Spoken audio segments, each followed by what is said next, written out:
안녕하세요. 게으른 개미입니다. 최근 국민연금 개혁안 뉴스가 연일 계속되고 있습니다. 현재 상황으로서는 국민연금은 급속도로 고갈될 것이기 때문에 개혁은 반드시 필요한 상황이라고 보여집니다. 앞으로 근로자가 매월 내는 국민연금 납부 금액은 올라갈 것이고 국민연금 수령 나이는 늦춰질 것입니다.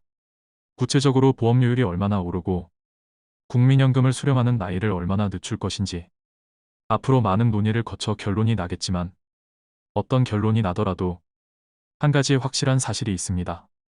그것은 바로 앞으로는 국민연금만 믿고 우리의 노후를 맡길 수는 없다는 것입니다.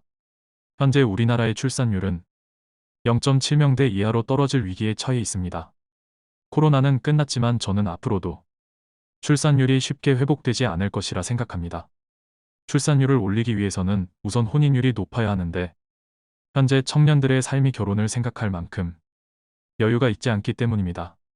출산율이 이 상태에서 오르지 않으면 연금기금은 더욱 가파른 속도로 고갈될 수밖에 없습니다.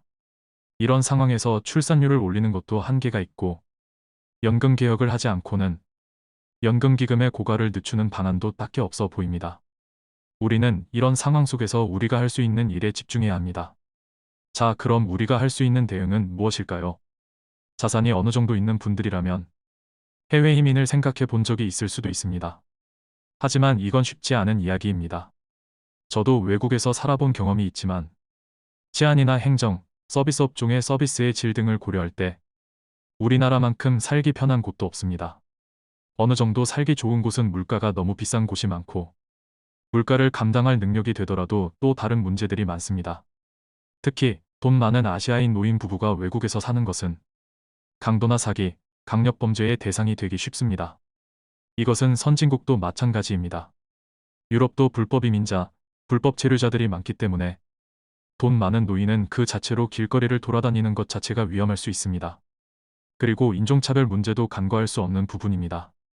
음식과 기후, 언어의 벽도 간단한 문제가 아닙니다. 의료 서비스의 질과 가격을 고려한다면 더더욱 이민이 꺼려지게 됩니다.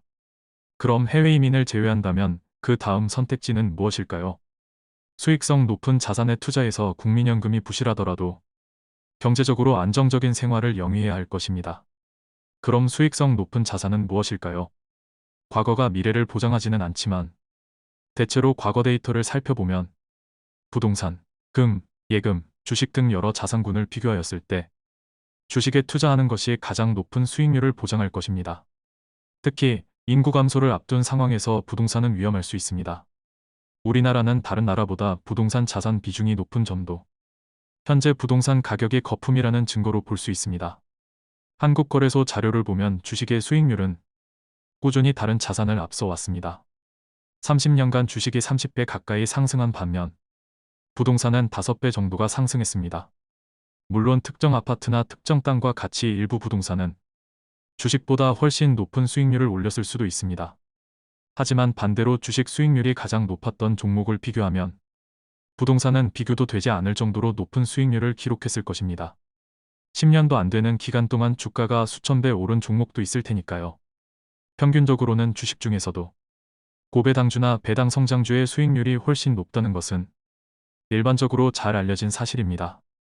미국의 주식시장의 성과를 비교해도 마찬가지입니다. S&P 500보다는 배당 성장주나 고배당주의 성적이 앞섭니다.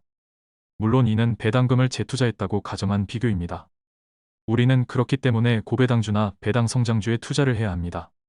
하지만 여기도 문제가 하나 있습니다. 배당금이 늘어날수록 세금도 같이 늘어난다는 것입니다. 현재는 연간 배당금이 2천만 원 이하인 경우에는 15.4%의 배당소득세를 원천 징수하지만 앞으로는 이 기준도 계속 낮아질 가능성이 높습니다. 연간 배당금이 2천만 원이 넘는다면 종합과세로 넘어가 다른 소득에 따라 40%가 넘는 세금을 내야 할 경우도 있습니다. 건강보험 직장가입자라면 연간 배당소득이 2천만 원이 넘으면 매월 건강보험료도 추가로 납부해야 하며 건강보험료 지역가입자라면 배당소득이 1천만 원만 넘으면 매월 납부해야 하는 건강보험료가 올라가게 됩니다. 게다가 2025년부터는 금융투자소득세라는 이름으로 주식 매매 차익에 대해서도 세금을 부과할 예정입니다. 처음에는 연간 5천만 원 이상의 매매 차익에 대해 세금을 부과하겠지만 이 기준도 점점 낮춰갈 가능성이 매우 크다고 할 수 있습니다. 그래서 우리는 중개형 ISA와 연금저축펀드 계좌를 적극 활용해야 합니다. 중개형 ISA 계좌와 연금저축펀드 계좌를 통해 고배당주나 배당 성장주에 투자해서 수익률을 극대화해야 합니다. 중개형 ISA와 연금저축펀드 계좌에서는 배당금을 받더라도 세금을 내지 않고 배당 재투자로 복리 효과를 극대화할 수 있기 때문입니다. 그리고 이에 대한 세금은 연금으로 수령할 때 3.3%에서 5.5%만 납부하면 됩니다. 물론 개인연금에 대한 세금이 올라갈 가능성도 있습니다. 하지만 현재 정부는 노인 빈곤율이 더 걱정입니다. 우리나라는 노인 빈곤율이 다른 나라들에 비해 압도적 1등이라는 오명을 가지고 있습니다. 빈곤율에 이어 노인 자살률도 OECD 1등입니다. 정말 안타까운 현실이 아닐 수 없습니다. 이처럼 노인 빈곤율과 노인 자살률은 세계 최고 수준인데 국민연금까지 개혁을 해야 하는 상황인 것입니다. 이렇게 정부는 국민연금 개혁과 함께 노인 빈곤율을 해결해야 하는 과제도 안고 있기 때문에 정부는 현재 개인연금의 세금을 늘리는 방안보다는 오히려 개인연금의 혜택을 늘려가고 있습니다. 각자 젊었을 때부터 스스로 노후를 준비하도록 유도하기 위해 각종 혜택을 늘려가고 있는 것입니다. 작년에도 개인연금의 세액공제 한도를 700만원에서 900만원으로 늘렸고 연간 1200만원 이상 연금을 수령할 경우 무조건 종합과세 하던 것을 올해부터는 종합과세와 분리과세 중 선택할 수 있도록 하여 세금 부담을 줄여주고 있습니다.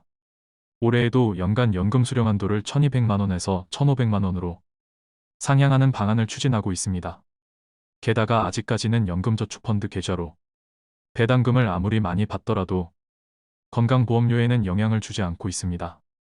연금 계좌에 많은 돈을 쌓아두고 낮은 세율로 인출할 수 있는 한도인 매년 1200만원이나 1500만원씩 인출한다면 평생 동안 모아둔 돈을 다 쓰지도 못하는 것 아닌지 궁금하신 분도 계실 것입니다.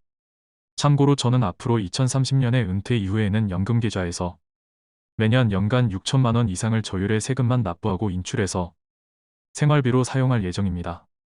이에 대한 노하우는 앞서 올려드린 제 영상을 참고하시기 바랍니다. 물론 장기적으로는 개인연금에도 세금이나 건강보험료가 추가로 부과될 수도 있습니다.